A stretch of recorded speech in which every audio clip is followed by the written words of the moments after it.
You are watching the Blueprint Radio Show with DJ Miss Hennessy.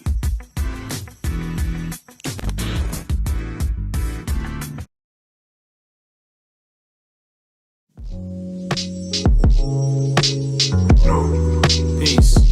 Peace, peace, peace.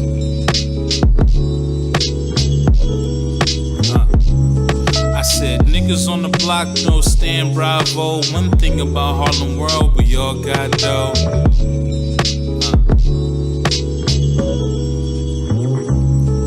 Look, it's -5 outside, cruising with the windows down. We play the game right, so it's only right we winning now. The scene's filled with clowns. Look around, man, I tell you, fuck is you toasting for? You niggas celebrating failure? Tighten up, nigga, who tight is us? Still the people's champ, and that decision's unanimous. It's hard to topic, allow me to switch the topic. It's bunch of new artists, R. Kelly's trapped in the closet. I can see clear through the sheer blouse you wear, and the leather skirts and padded bras, claiming to be a rock star. Love is love, be who you be. Long as you slow down for your ass get Bobby V'd. Or you forgot your keys, or they changed the locks. I've been hot since Big made you'll see with the locks. Pulled up in that brand new V and killed the spot. So please consider this my eulogy to the block. 5% have said you either destroy or build. And don't let the corporate suits destroy your skill. Keep kicking the real for the hoods in the shell. Show them what rap sounds like when it ages well. I wrote this for the young gods who's raised in hell, who maneuver through this game designed for them to fail. Dope boy come home, the whole hood pay homage. But that same hood is quiet when another graduates college. It's fucked up by honest white folks denying their privilege. Shoot shit up, meet it, pretending like they didn't. Claiming it's your home, but you shitting on the residents. Said you hate racists, but look who you made your president. The struggle still continues. No justice, no peace. Especially when the Nazi has more rights than the athletes. Turning on my screen, seeing scenes of true hate. Was Obama just a mask and is Trump our true face? If so, let me know so I can find my escape. Vultures with their hand out, fuck out my face. Labels been robbing since the days of Sandy Days. So the moment they approach them, here's what I'ma say. I said my body's not for sale, my mind's not for sale, my soul's not for sale. I see you cowards in hell, culture vultures. Culture vultures. I said my body's not for sale, my mind's not for sale, my soul's not for sale. I see you cowards in hell, culture vultures. Yeah, it's culture vultures.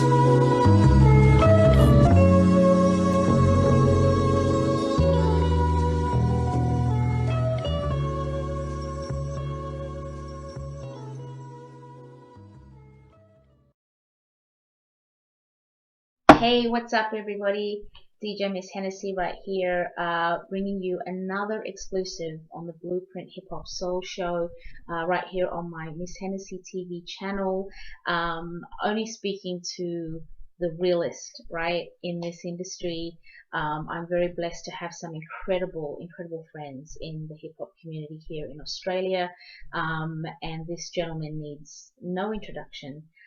But for the sake of the young'uns that are watching, we will definitely give him one. This is my my dear brother, incredible hip hop artist, and creative and film producer, Stan Bravo. How you doing, brother? Oh, thank you. It feels like I have to live up to something now. Shit. I'm good, man. I'm here. You know, blessed, highly favored, skin still glowing. Yes, you know. Yes, melanin popping. That's all that matters. Of course. Moisturized, dehydrated, hydrated, I should say. Well, you already know the water's on deck. I'm here. I know. Look, it's been a minute since we've spoken. You and I have been friends for a long time in this hip hop community, but also externally we've grown into, quasi family, which is dope, and that's always a plus when you get into something like the hip hop industry. And obviously we have achieved a great many things, both obviously together when we've collaborated, and then obviously separately as well. And you've always done amazing things, whether it's been music, writing, now obviously as a, short film producer, documentarian type of thing, father, husband, all of these life things. How would you describe Stan Bravo at this current point in life? Because we are obviously doing lockdown here in Sydney for what feels like forever. Great question. Yeah, lockdown.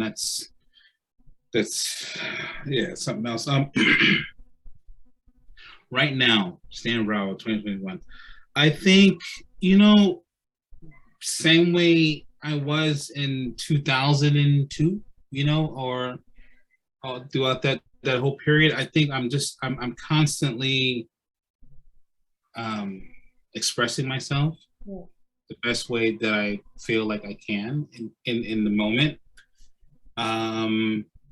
What else? And as honest as I can, and I'm trying to always one up myself and do things that I haven't done. No matter if they work and they're successful, or if they don't work and I have to go back and like revisit what went wrong there. But I always feel like the real competition you ever have is a competition, like against, like yourself. Absolutely. You know what I mean? So yeah, for me, it's always, how can I like one up myself? Like when I did the stage play in 2015, you know what I'm saying? Like now it's like, okay, what does that look like, for 2021, or once we get out of this thing, and like new projects happen, like what does that look like? You know what I mean? And of course, how can I rep? How can I rep for the city? How can I rep for? I mean, both cities, like Sydney and New York. You know what I mean? And like for the culture, man. Like like just I think that's where I'm. Okay. I mean, and look, that's as real as I think you can really respond to right now, because obviously, like I said, we're all going through this lockdown thing, and as usual, when cities shut down or situations like this arise, it's something our generation has never ever had to experience, and as creatives and as an entertainment industry, we're always the first to go, right? Of course. Right. Of course. So you always feel really disrespectful. Very disrespected, almost expendable. I've tried to look at it on a flip side and go, well, we're a luxury. So if they really want us, and when I say we, I mean DJs, performing artists, choreographers, all of that sort of thing. Right. If your event wants us, well, then they really want to add a certain level of flavor to their event. So we're a luxury. Sure. But with most things, luxuries are wants, not needs. So when things like this happen, our industry is the first to go. How has this year's lockdown? Because obviously 2020 was the first time we all experienced it. It didn't feel as dark as it personally. I'll say this.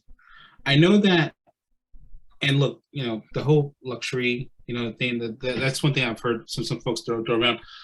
I feel like, and I'm not going to say that we are an essential worker, whatever that means, but I will say that I do feel like artists and art are essential to the psyche of society. Okay. Period. There was a report. I don't know if this was in the Daily Telegraph or the Morning Herald, something like that.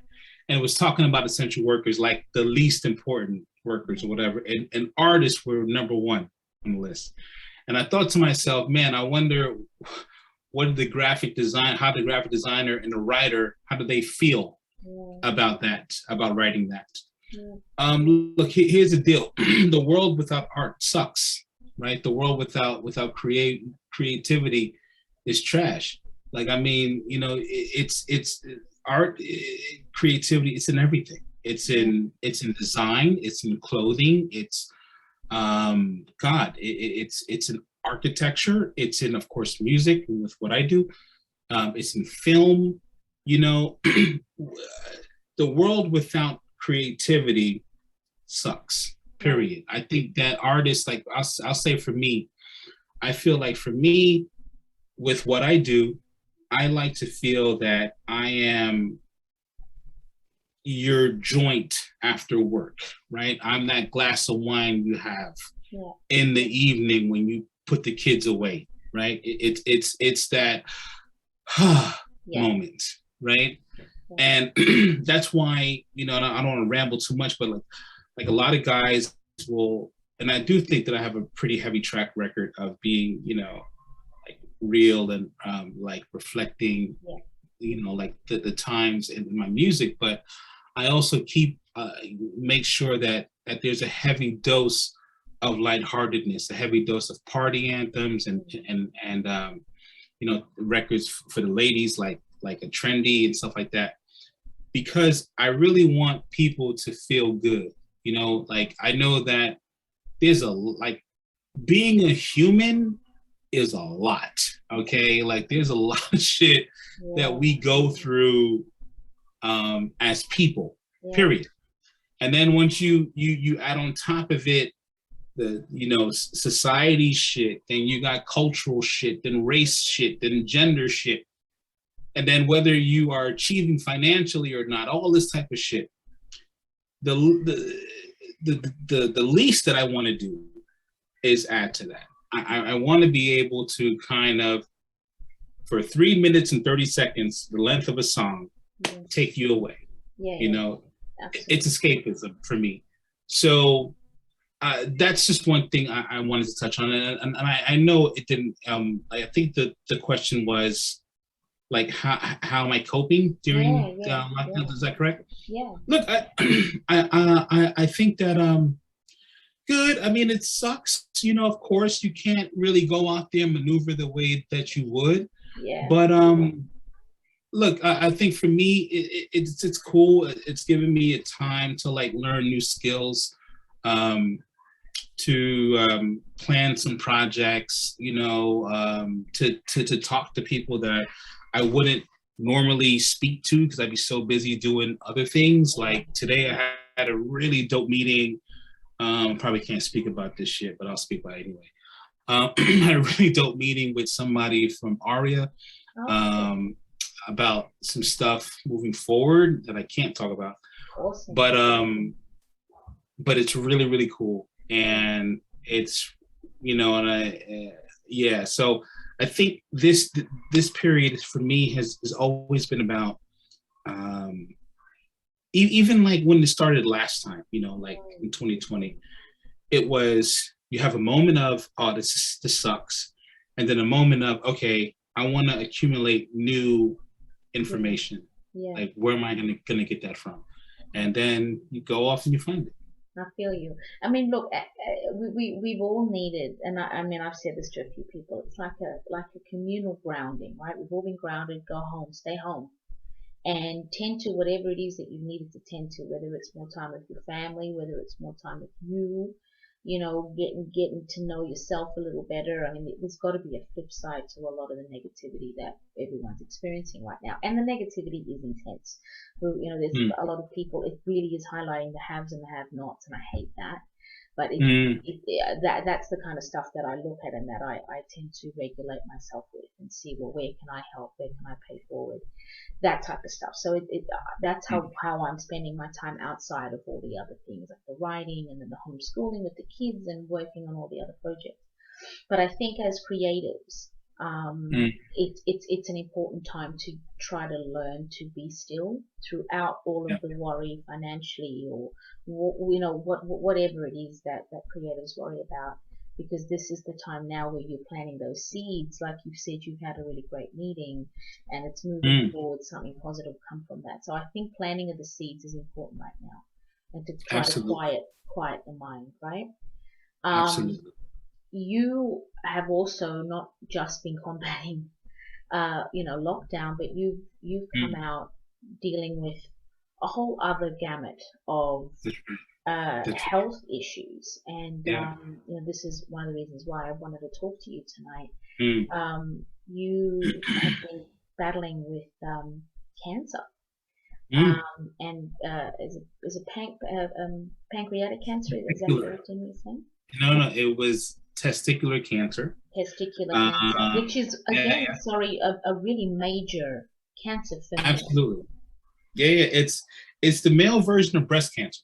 There we go. That's the way I see it. You There we know. go. This is huge, Oh, Stan, because you're a young yeah. dude, right? And 39. when you first told me, I was like, what the fuck? So Mm. it literally has been a little bit of a WTF bubble. Mm. How are you? Absolutely. Let's talk about that journey. How are Well, you I'll going? say as I'm talking to you right now, about 3 or 4 weeks ago, or 3 weeks ago now, I completed my final cycle of chemo. So I mean, for the folks to see, it is real. The kid does have a bald head, Wow. but still looking good. I have it on because of fashion, not because Okay. I'm It's ashamed just of it. adding to the whole lockdown brood. I'm just saying, It's okay. but it's very real. Wow. Yeah, look, I would say there's still some things that I'm dealing with. Yeah. But as I'm talking to you now, I'm cancer free. Thank the Most High, which is cool. Wow. Very, very cool. Congratulations. I'll say this, like when I first got my diagnosis, I really went back and forth with my people like we talk, you know who my people are, right? To say like, should I say anything? Should I not say anything? And only reason why I said something was because of Chadwick Boseman, right? Because we know when like the good brother passed, blessed dead, he kept that to himself, as he should. There's no judgment on my side. But I did. There was a side of me that felt like, man, what if he did say something with his voice that he had, maybe that may got a lot of men, specifically black men, to go ahead and get tested, because black men, we're not going to go to the doctor. Forget about it.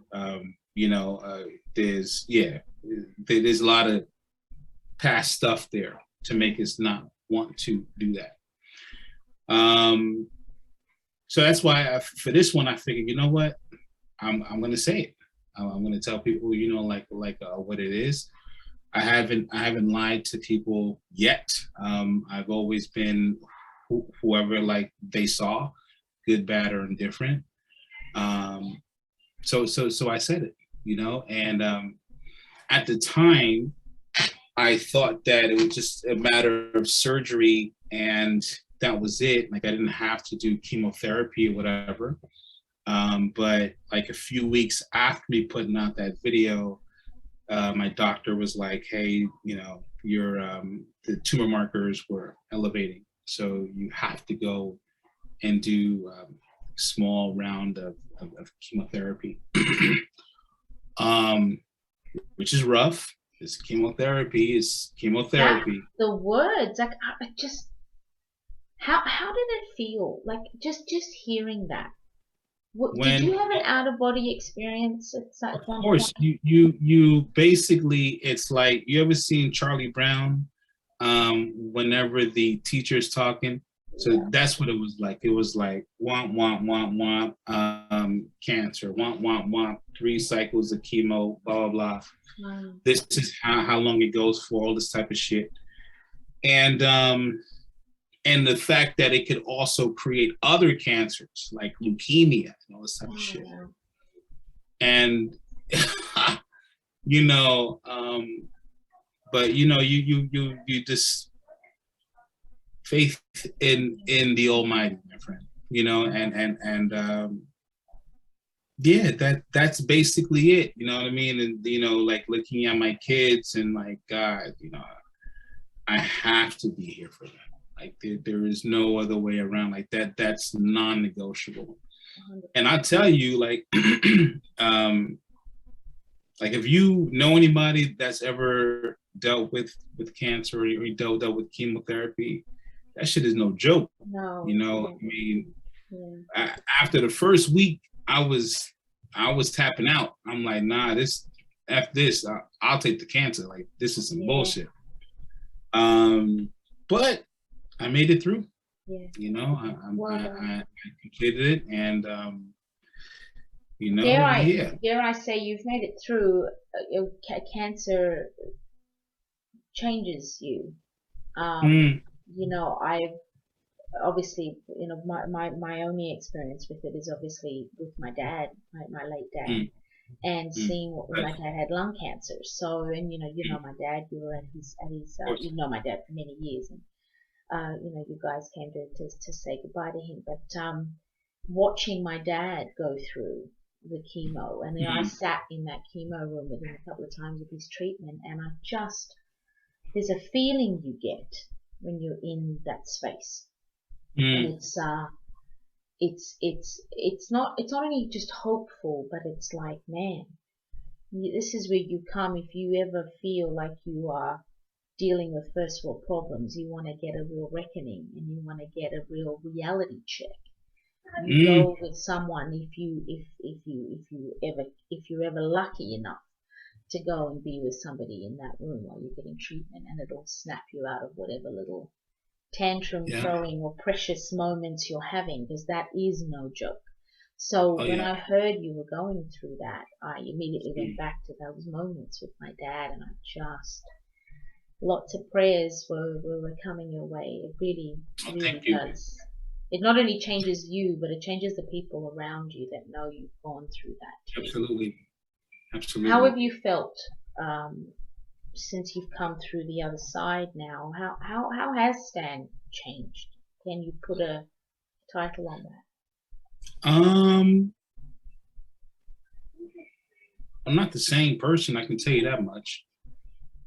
I do feel like in many ways that person died, to be honest, and that there's a new person here. And that may sound weird or cliche, but this is how I feel. The way I look at things is different. You know, the way I look at what I do, like I'll tell you, for example, right?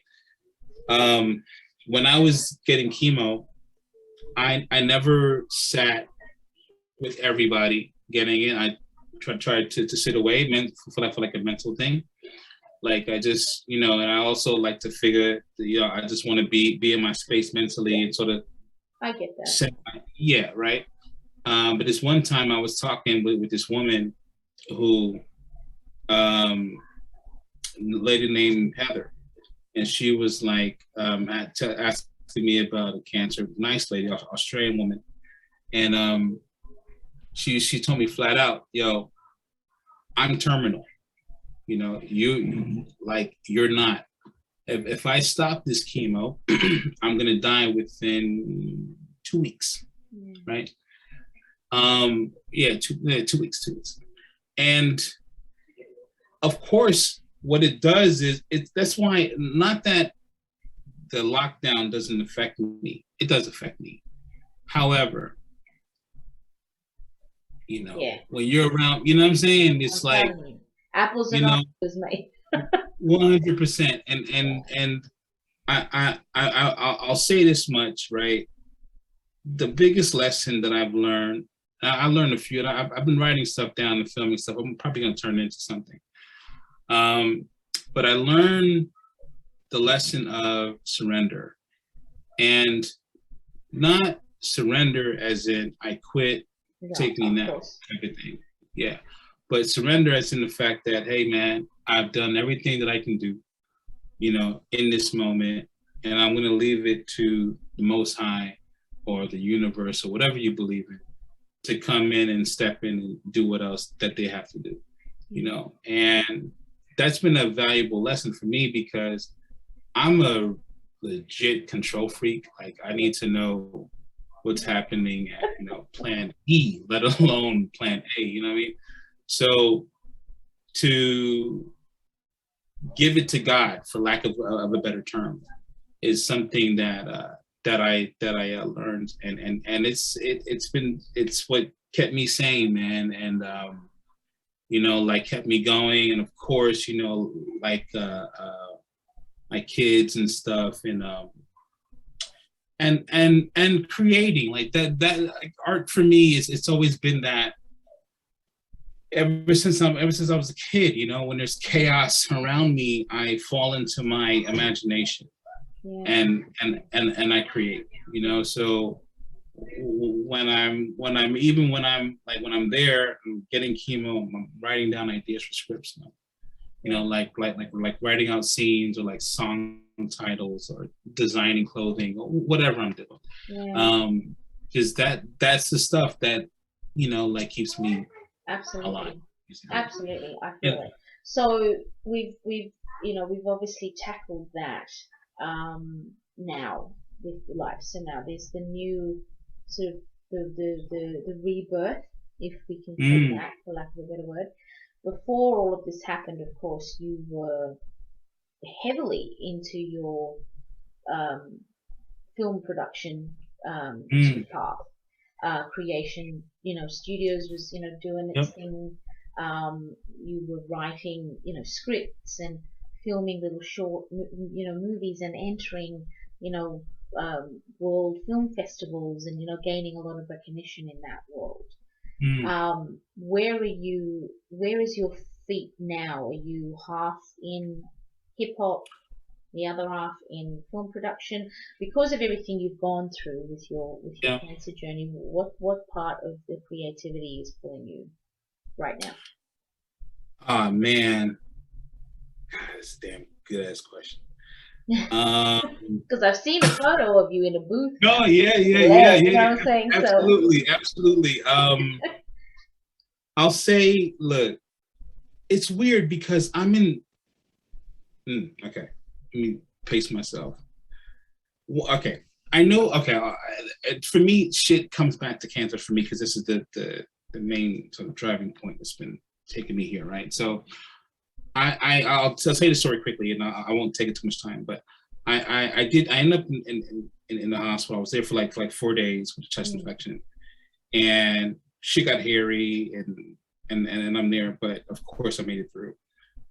I woke up at around, I don't know, 1 o'clock in the morning, tubes out of my mouth and all that shit. And and I was just thinking to myself, man, boy, this cancer was not terminal. Thank the Most High. But if it was, and I wasn't here anymore, then that means Stan Bravo. And that sounds so douchey saying my name like that, but you understand what I'm saying. I understand you. I mean, yeah. But that means, me as an artist and the things that I've done would have been, for the most part, in vain, right? Because, you know, you can't take none of this shit with you, right? So I was thinking to myself, well, like what can I do? And I feel like what I can do is to be of service, and to, I guess, teach and mentor younger artists coming up. To say, hey man, you know, this is like what I've learned, and now you know it. So now go off and be awesome, you know. And so with that in mind, I've been in the process of working to launch a non-for-profit, you know, which is gonna zero in on of course, you know, like underprivileged kids, and teach them about art and about the business of music and all that type of stuff. So that's been my service, and it's been my main driving force, right? With that, so to answer your questions, you know, so that's probably like the first tier. The other 2 tiers, music is gonna always be my thing. You know, it's gonna always be, you know, that air for me. So I am working on a project simultaneously while I'm working on a film project to coincide like with the music. That's okay. you know. So that's something I'm working on, and the hope is that it'll get done and it'll be out by next year. Yeah. You know, which is like a realistic time frame. I think it's realistic for everybody, especially given the time period that we're all in. But yeah, it's something that I'm really proud of, and in true Stan Bravo fashion, really ambitious. And It wouldn't be you if it wasn't. well, you know, I'm just saying I gotta, you know, like maintain the whole brand. Yes, you can't lose all of that. You still got to. No. You know what I mean? But yeah. So that is like it is the goal, man. And yeah, and it's non for profit. You know, I mean, you know, like whatever it turns into, I don't know yet. I just know I'm chatting with my accountant and figuring out how can I make this thing happen. Yeah, like we're gonna make it happen. That's and awesome, man. But you know what? That doesn't surprise me because you've been working with like youth for some time now. I mean, you've always lent your words, your wisdom, your skills, your talents to the youth, especially you know, Western Sydney youth. You've done a lot of things with, you know, Street Uni and all of that sort of stuff out there. So absolutely, shout out to Street Uni. Yeah, this doesn't surprise me at all. I think it's just the next level for you. When obviously talking about your music career, you've had a really well celebrated, especially within the hip hop community. Here you are, you know, somebody that, you know, a lot of people revere. You know, with the highest of, you know, sort of accolades for the work you've done, especially obviously you mentioned, you know, you're still working with Aria. You've done a lot of amazing things for an American living in Sydney. Right. The question I think I asked you way back then, you know, what we've known each other now coming up to nearly 20 years, I would say.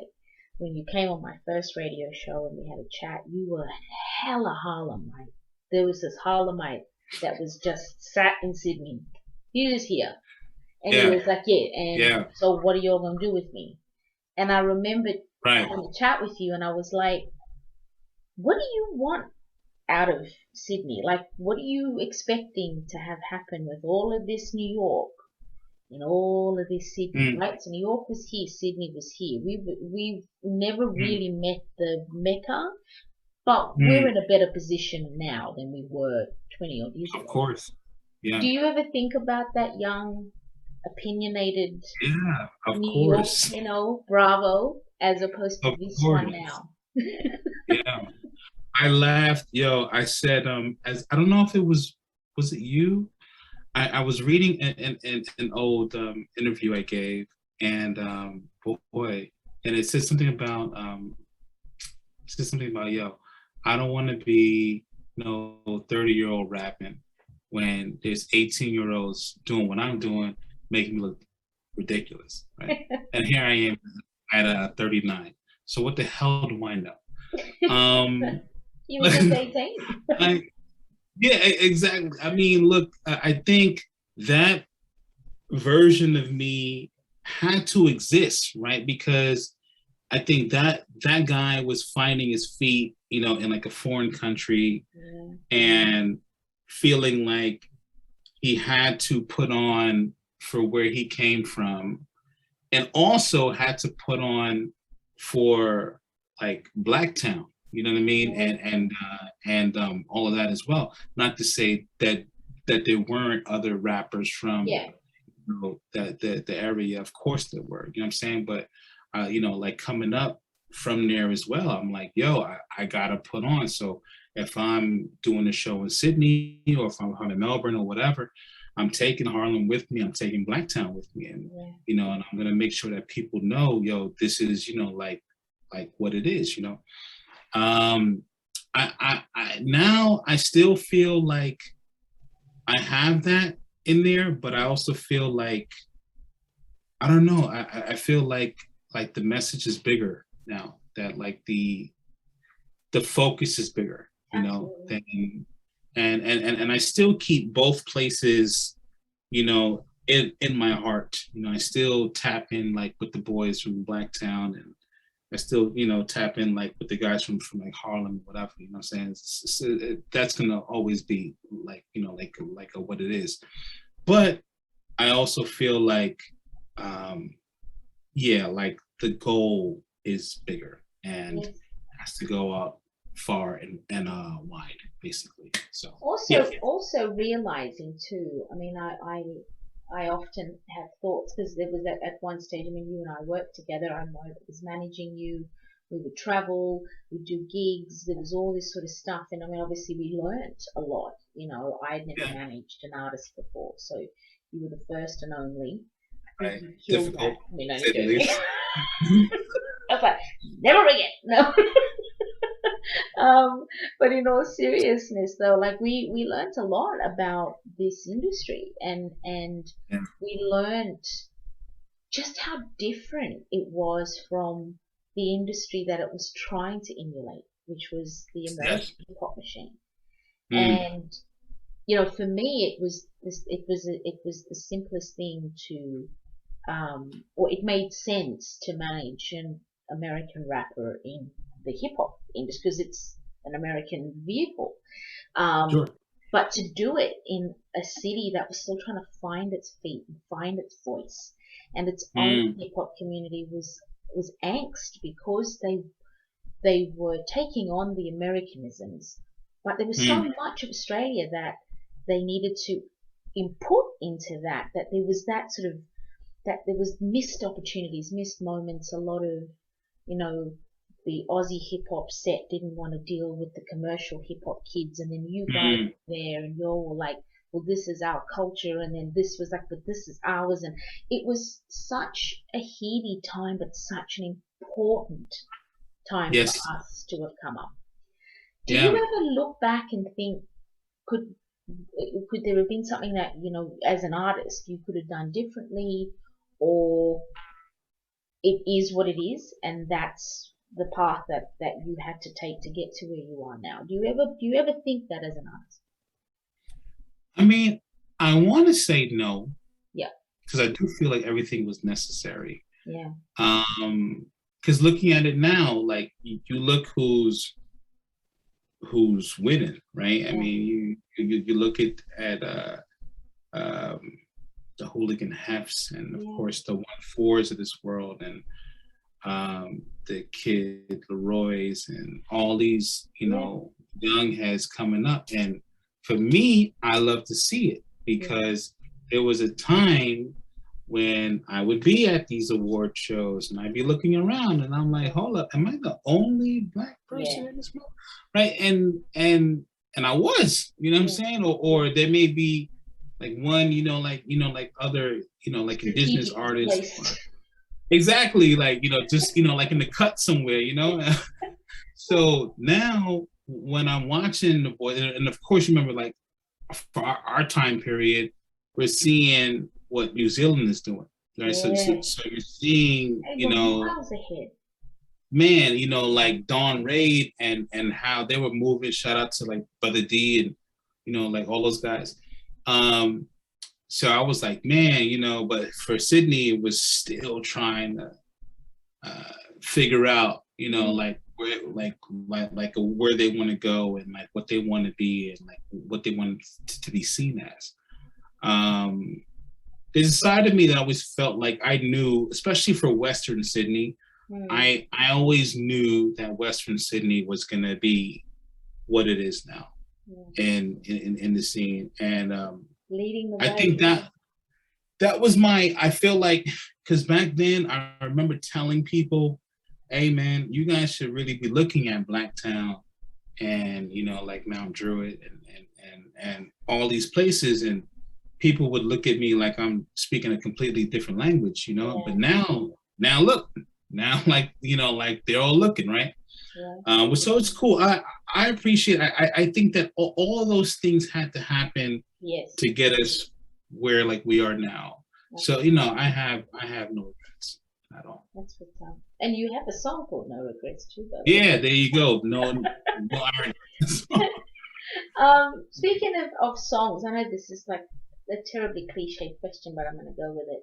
Do you have any Sure. standout favorites of yours? I mean, I personally love the trendy track. I think it's dope. I Thank think you. visually, when you look at the Thank you. video, you've got these incredible women representing, Mm, you know, for all of, Black queens out there. I think it's an yeah, amazing video. absolutely. Um, Absolutely.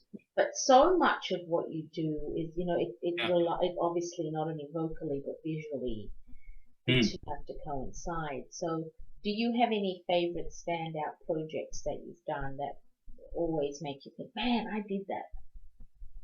I'm gonna go trendy. To be honest, because I felt like because that record actually spawned off the back of my daughter on the low. Like basically, whenever I record records, I'll go to my car and I'll put the record on because I feel like I make music for people that drive and shit. So I want them to hear it. I want to hear it in my car because big studio speakers, albeit nice to look at and they're great, to me that they kind of lie to my ears because I know that not everybody has the ability to have those big $1 million whatever that we had 301 or whatever. Shout out to 301 by the way. But anyway, so I was in my car and I had a separate record that I had. That's a slapper too, by the way, but whatever. I'll put that out eventually. And my daughter, or both my kids, were rapping along to it. And in the chorus, I say the word bitch in the chorus. And Alika, she'd probably been no older than like 4 at the time, 4 or 5. She said, like the word bitch, right? And so like my wife shot me this look, right? And I'm like, yeah, exactly. So I'm like, all right, cool. So I'm like, all right, cool, say less. So I challenged myself. I'm like, all right, cool. I want to see if I can write a record that hits, that I'd be comfortable with my daughter rapping along to. And also, I know that she's a Black girl who's going to grow up to become a Black woman. And hip hop hasn't been that kind to Black women. I'm just being honest. No, it hasn't. And Lord knows I haven't, my lyrics have not always been the best. So I'm not going to try to act like I'm, like high and mighty. But so trendy to me is kind of, not to say like it's an apology because everybody apologizes, but it's a record to acknowledge Black women and to say, hey man, for Black men, we probably haven't always been the best representatives for you guys. However, we love you, we see you. We know what you guys contribute to the culture and the fact that most trends do come from y'all. If we're keeping all the way real, you know what I mean? And that's what the record is, you know what I mean? And so I went into it writing it from that perspective. And I also wanted the women who heard it to feel beautiful. Like that was my intention writing it. No, it was a dope belt. It's a dope track. The visuals were just amazing. You used some really awesome cuts. Like, I mean, some amazing women featured in there. It just had that kind of high end vibe. That's the vibe. And the record, it did well.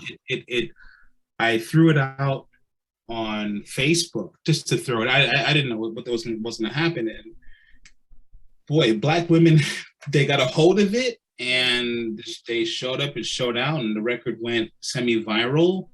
To this day, I was on and got thousands of views, probably hundreds of thousands to be, because I've lost count.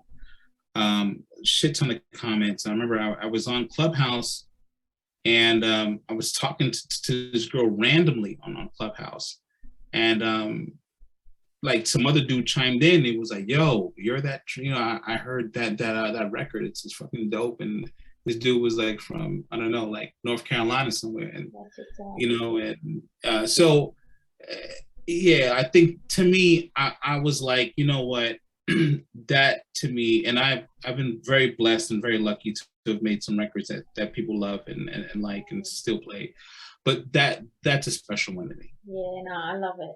I mean, I love all of your stuff, and that the project that you did that we also got to work together on, which was the live, Yes, one man theater, yes, album release. That was yeah. dope, A and new that album life. is my life. That album is Yeah. is is just on a whole other level. So, being the hip hop artist that you are, you're obviously extremely um, choosy when it comes to who you work with, Yeah. the production, the artists you collaborate with, all of that sort of thing.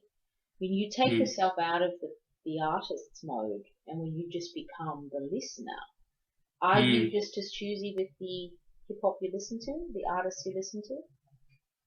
Yeah, yeah, man. I was like, Especially now, we don't when I have talk like such this, a I sound comparison. so old, but listening to the radio, like I got internet radio, so I'm like I'm listening to Hot 97, I'm listening to Power 105.1 in New York. And look, respect to everybody making, if you can do something, you get on radio or whatever it is, God bless you. I salute you. I really do. Because I know what it's like. Yeah. However, I also feel like, man, push your pen, like just try to be a little bit more creative Mm. with, especially now where things are so accessible. Like, I mean, shoot, the type of things you can film on your phone compared to the stuff that we had to work with in the Oh, 2000s. Yeah, forget it. Like they don't know the struggle. oh my God, like what I mean? It's just it's insane. So like I come from the era where you paid for studio time. Now you have studios in your bedroom and all this type of shit. So you have, in my opinion, you have no excuse to not push the boundaries of your creativity. Yeah. Yeah, so that's my only wish. Like no hate, Yeah. no No, no, animosity. I feel you. I think, I've spoken about this on a couple of other, sort of panels and things like that, but I liken today's, hip hop artists very closely with the aspect of fast fashion, right? Like Mm, these quick, trendy things that you just wear for the 1 year and then next year it's out. Then you've got another mm, designer coming on and another fashion designer. So I think a lot of these artists, for me, I learn about the newer ones. If you think you old, honey, I'm a fossil because, we go a little further back for me. So I'm still literally, there's like, I'll be like spinning like gangsta and my yes, eldest boy will come in. Thank God my eldest has impeccable old school, like he's got that vibe. So I mean, he's loving Nas. He loves Illmatic, right? That was his first album that he ever loved. So he's loving that. He'll come at me and be like, "Oh, mom, who's this?" And I'm like, "This is Primo. This is DJ Premier. This is Guru. You don't even know. Guru's passed on, but this is hip hop." And he'd be, "Oh, I right, like that vibe. Can I download that or can I get that on Spotify?" You don't even need to ask me. Let's go look for it. So I'm lucky that he's like that. But then the whole TikTok thing, that's yeah, just so now he's putting us on. And I'm like, what is that? He's like, this beat, you know where this beat came from? They used it. I said, I know where the beat's from. Who stole it? And who is this whack rapper? What's going on here? But it's like you said, these kids it's are, this generation, they're out man. there, they're doing their thing. Who are But we I to think, judge? But when we come from the school of yeah, Gangstar and Nas and yes, Jay-Z, of course. Raheem, it's hard, man. It's hard not But to. kids know though. When you look at They do. when you look at say this Locks versus Dipset Yeah, versus you were Dead Hat. going in on that. Oh, I was.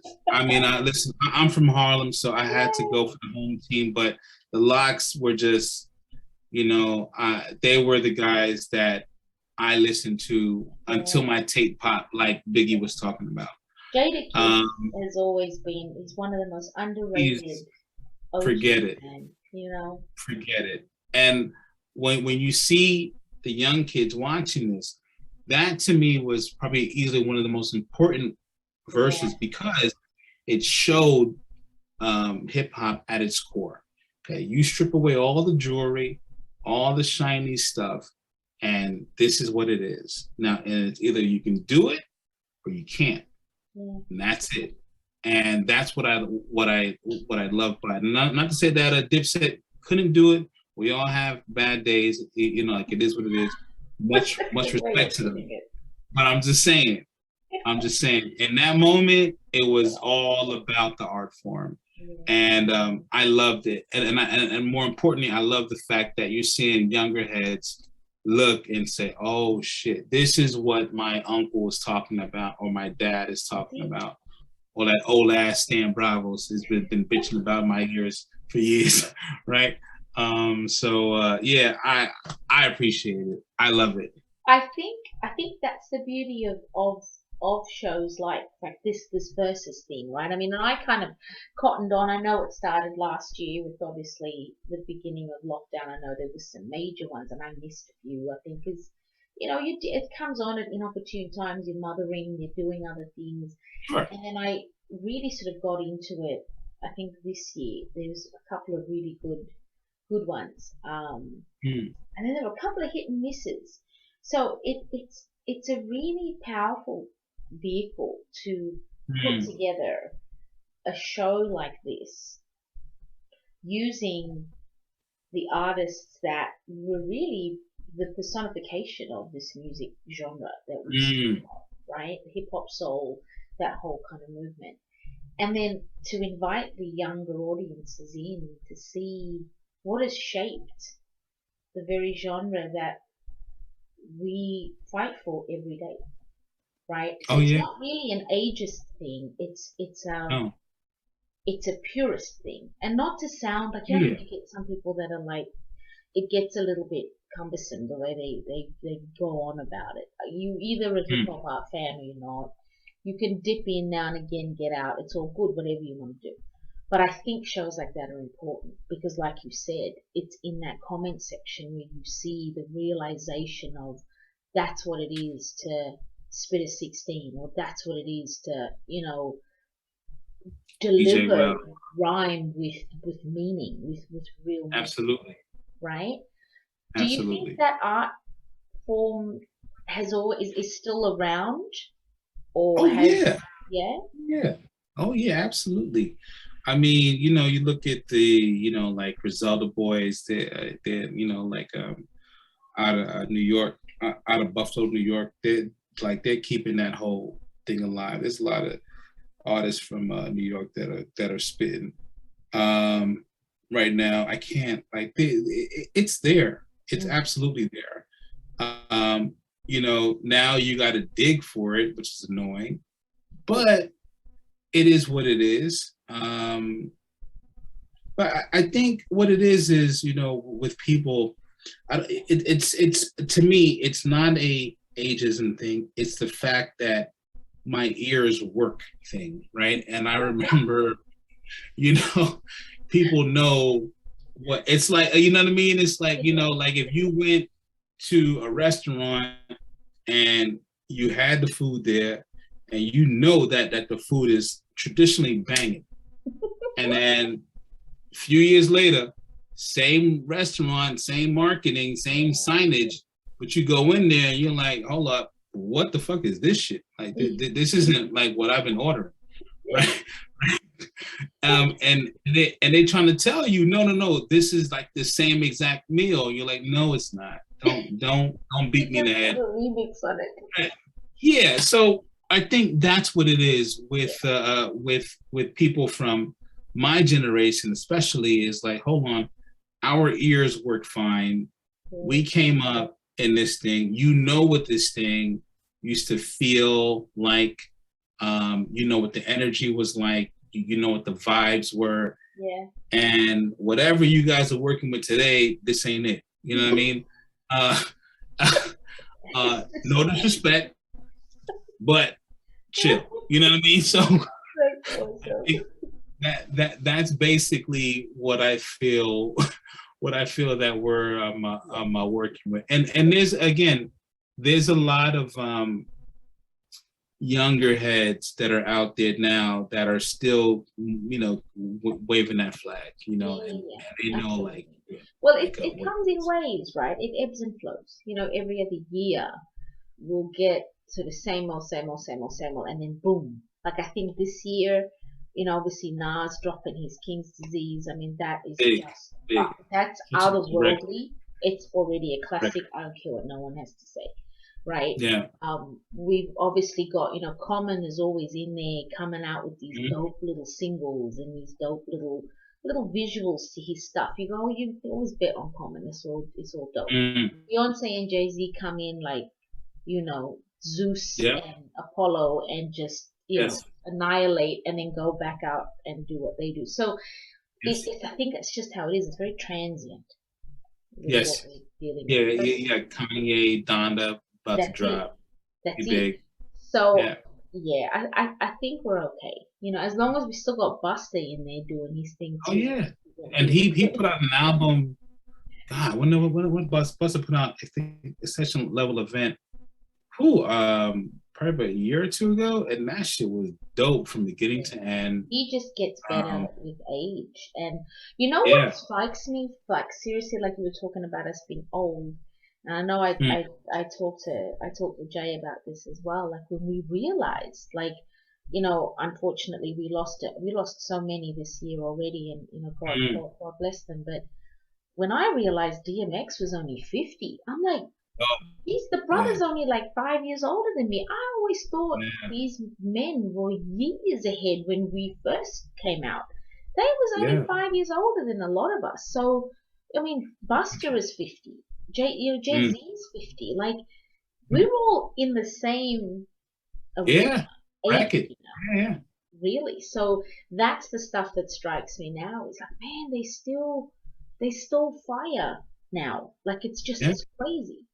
So you get better. I mean, this is the thing. I was talking with this one artist from the UK. Damn, I forget son's name, but he was popping. And he was popping around like it'll come back to me. And we were all in this room on Clubhouse, and DJ SNS was there. SNS from Harlem. Shout out to SNS. And he was asking him, he was like, yo, would you ever come out again? And he was trying to tell him, like, yo, a lot of these young heads, they don't want to listen to me and do what was my age, and so SNS is like, man, come on, man, like that's not true and all this type of stuff. And he was telling him, no, dude, like it's a real thing. Like, this is how a lot of these younger heads feel. Like, I'll tell you, hip hop, it's weird because people feel like as though, like, they try to position hip hop like it's a sport, like it's basketball where you can blow out your knees, the moment you hit 30. Yeah. And I'm like, no, it's not. This is a mental thing. As long as I'm alive and I'm experiencing life, I'm gonna write about it. Yeah. And the more I write the more I work at something, the better I get. So of course, like me now, me at 39 would wrap circles around the 19-year-old version of me easily, right? When I listen to Busta Rhymes at Extension Level Event, I think it's easily some of his best work to date. 100%. Easily. Nas's King's Disease, phenomenal body of work. Right, Lauryn Hill. I don't know if you heard like Lauryn's verse on there. Yeah. Come on, ridiculous, right? Okay. And it's no surprise to me because again, this is a mental thing. It's not a physical. Like I can't box anymore because I'm 45 and I've taken way too many hits. Like to the head. This is a writing thing, a trying to capture life thing and put it down and spit it out. So like. As long as as your faculties are intact and how to rhyme on beat, your shit is gonna be dope. In my opinion, right? And my hope is that a lot of artists like Buster and whoever else, and even artists from now, here, as I'm talking about in Sydney and whatever, still put out records, still write, songs or whatever. And I guarantee you, your shit is, I think, it'll be dope. You know what I mean? Like, because you can't, if you're doing something repetitively, I don't see how you can get whack at it. That's what I'm trying to say. Absolutely.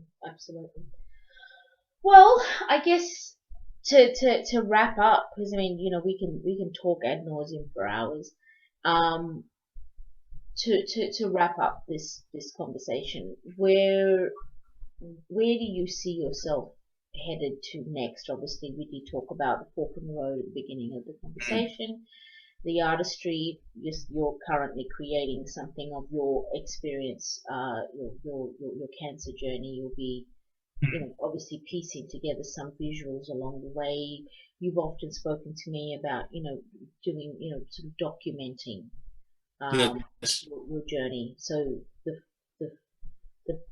the film production side of you is obviously very, very stirred right now. So what's next for Stan Bravo? Well, what's next? I mean, I got a music project that I'm working out now. And I'm designing, I'll say it.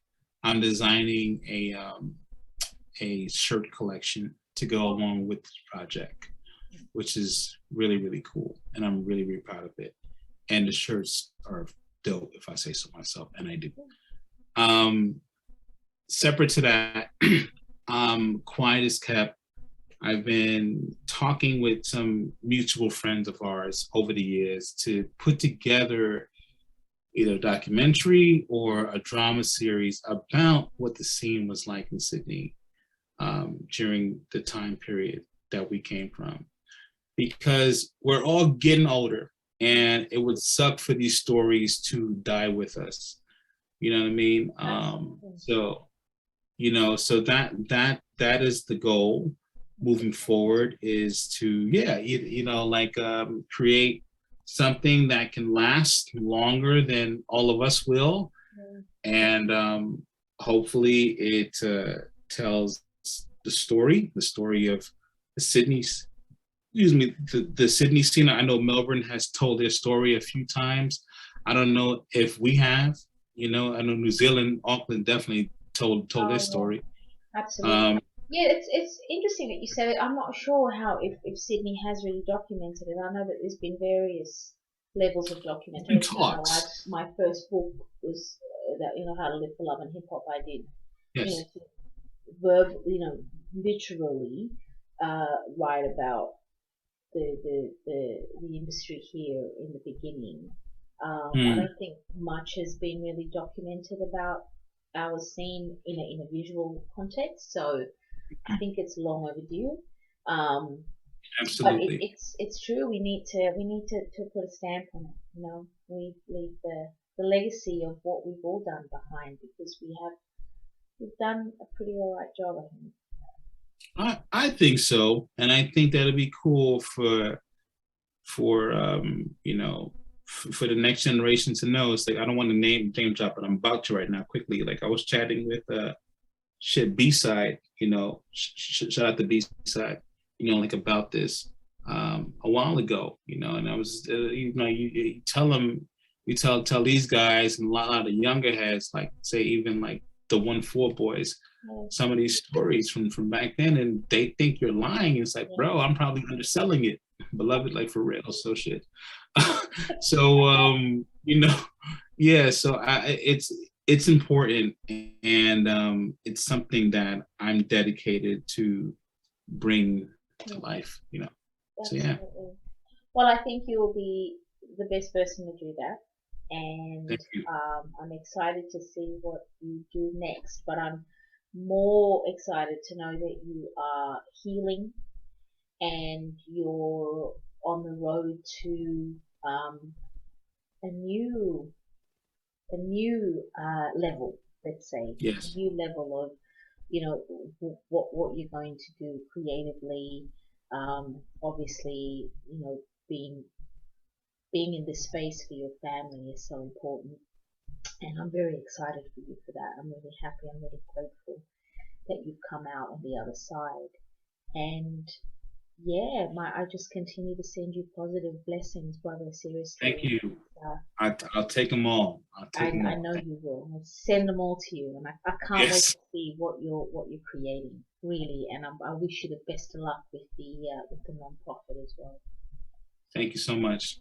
I always appreciate you, Max. For real. Anytime, brother. Take it easy. Thank you. Thank you.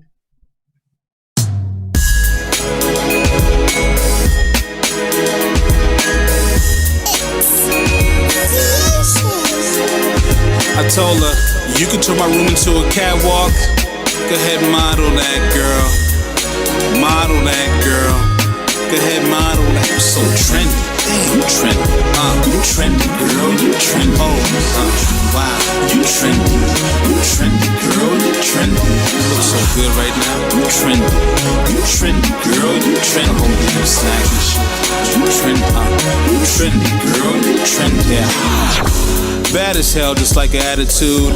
Whole new level, a different latitude. I'm seeing past your friends, I'm trying to get at you. The main question I have is what I gotta do. Was on the note, accompanied by the drink. I sent to your table, wondering what you think. I'm waiting on your answer to come on through. Please don't turn me into that white boy on you. Shit, I must admit, I'm just joking. You lit since you came in the room and still smoking. Let's dip to a spot where the volume's much lower. I love to have the time to kick it and get to know you. To find out what your fine ass about. Cause you the baddest in this room, I had to single you out. Are you here with your man or you singling out? If you are, I would love to know thee. Cause you're so trendy.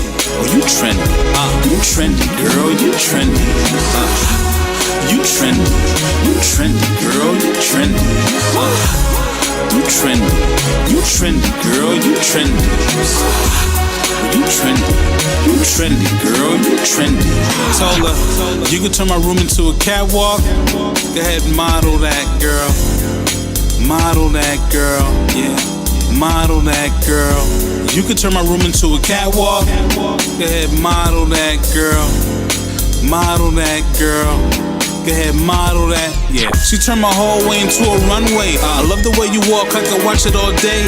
Just finished lunch, but I'm compelled to say you looking like a whole 3-course meal to me. Before she takes a selfie, she finds the right pose. Then it res at 8, you might need to change clothes. Change clothes and go. Or we could just stay home. Whatever's your zone, where we at don't matter. We could turn any win to the Met Gala. The lavish life is what you get, hun. You never knew a real nigga, now you met one. Photo shoots for no reason. Fading well, the new season. It's dripping well for too long. They can never rock the shit you got on. I told her, you can turn my room into a catwalk. Go ahead, model that, girl. Model that, girl. Go ahead, model that. You're so trendy. You can turn my room into a catwalk. Go ahead, model that, girl. Model that, girl. Go ahead, model that. You're so trendy. Oh, you trendy. You trendy, girl. You trendy. You trendy. You trendy, girl. You trendy. You trendy. You trendy, girl. You trendy. You trendy. You trendy, girl. You trendy.